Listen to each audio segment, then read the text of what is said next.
Eh bien bonjour à toutes et à tous.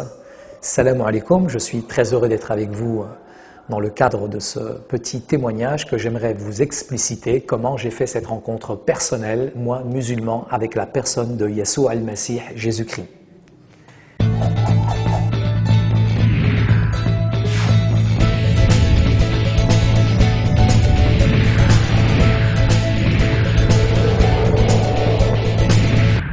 Alors je voudrais vous dire tout simplement que je viens d'un arrière-plan musulman.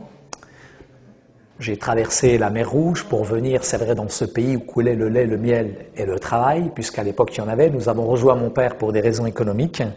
Et en arrivant en France, bien entendu, j'ai pratiqué ma religion avec force, avec conviction.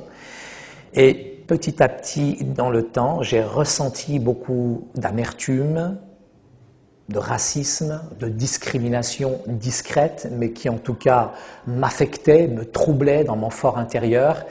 Et souvent, on posait un regard sur moi qui n'était jamais positif, et ce regard finissait par être intégré, intériorisé, si bien que j'ai pratiqué ma religion avec force, avec conviction. J'adorais ce Dieu, Allahu Ta'ala, et en même temps, il était tellement haut, tellement loin, je me demandais parfois s'il s'intéressait à moi. Je faisais mes 5 prières par jour, le ramadan, j'aimais Dieu, j'aimais les choses de Dieu, et je posais 2 questions à mes parents. Qu'est-ce qu'il y a après la mort? Et ma mère me décrivait bien l'enfer. Mais par contre, la question du paradis, elle ne connaissait pas. Et je voulais véritablement avoir cette relation, cette intimité, cette relation avec Dieu, que je n'avais pas finalement dans ma religion. Ce qui m'a amené, je dirais, à rechercher, à développer encore plus en moi cette recherche ardente de Dieu, mais c'était le vide, c'était le désert, c'était l'aridité spirituelle. J'ai vécu la violence à l'extérieur que j'ai importée chez moi, et cette violence qu'il y avait chez moi, je l'ai exportée, et cette violence, elle est devenue mon identité, elle est devenue ma vie.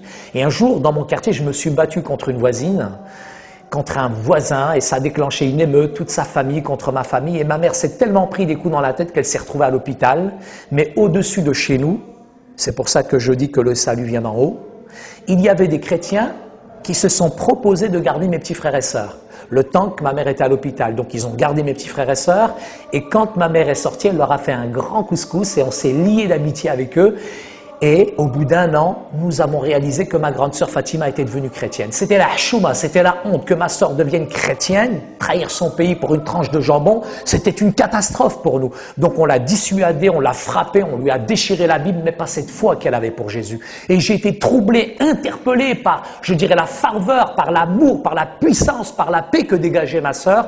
Et à ce moment-là, mes parents m'ont envoyé dans l'église pour faire l'espion. Et quand j'ai espionné ma sœur, j'ai été foudroyé, subjugué, je dirais, à l'intérieur de cette église, parce que j'en avais une mauvaise conception du christianisme. Et le christianisme se résumait à tout ce que je voyais à la télévision. Mais quand j'ai vu dans cette église des chrétiens comme l'eau dans l'eau qui se mélangeaient, authentiques, qui louaient Dieu de tout leur cœur, je me suis dit, ne seraient-ils pas musulmans? Mais ils ont l'air véritablement soumis.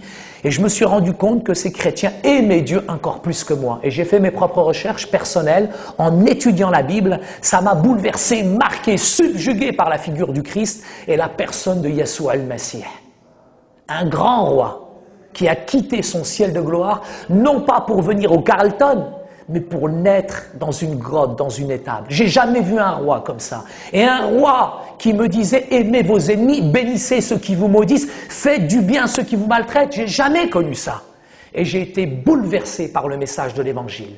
Et j'ai réalisé la puissance de la croix. Et Jésus a changé, bouleversé, transformé ma vie. Je savais ce que c'était que le péché, voler, mentir, tricher. Mais là, le péché, quand je l'ai réalisé à la lumière, à la puissance du Saint-Esprit, j'ai véritablement demandé pardon à Dieu, j'ai pleuré sur ma misère, et là j'ai abdiqué face à la croix. Parce qu'elle n'était pas un film, mais une expérience personnelle, individuelle, qui m'a appris à aimer aujourd'hui tout homme, de toute race, de toute condition. Et aujourd'hui, je ne regarde pas l'apparence, mais je regarde au cœur.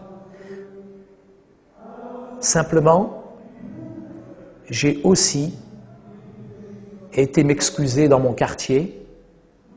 Et là, dans mon quartier, beaucoup de personnes ont été touchées de voir ma vie changer, transformée.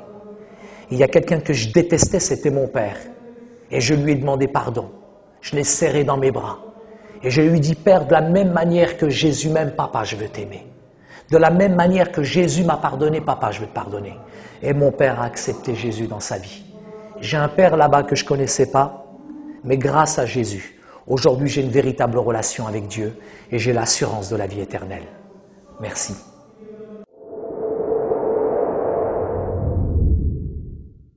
Qui que vous soyez, qui écoutez ce message, je vous invite vraiment à rentrer de ce que nous appelons une vraie repentance, qui amène à une vraie conversion et qui amène un fruit authentique dans votre vie. Dieu ne regarde pas l'apparence, Dieu regarde ton cœur, il connaît tes problèmes, il connaît tes difficultés, il sait qui tu es mieux que quiconque. Tu as été déçu, trompé peut-être par les gens dans le passé, mais aujourd'hui, si tu mets ta foi en Jésus-Christ, il peut véritablement changer, bouleverser ton cœur. Ya Rab, je veux faire cette prière en arabe. بارك يا رب باسمك يسوع المسيح انت يا رب قدر على كل شيء يا رب بدل القلب والحياة يا رب باسمك يا رب انت قدر على كل شيء قدس يا رب بدل القلب اعطينا الراحة والسلام باسمك يسوع المسيح Amen. Amen. Que Dieu vous bénisse abondamment.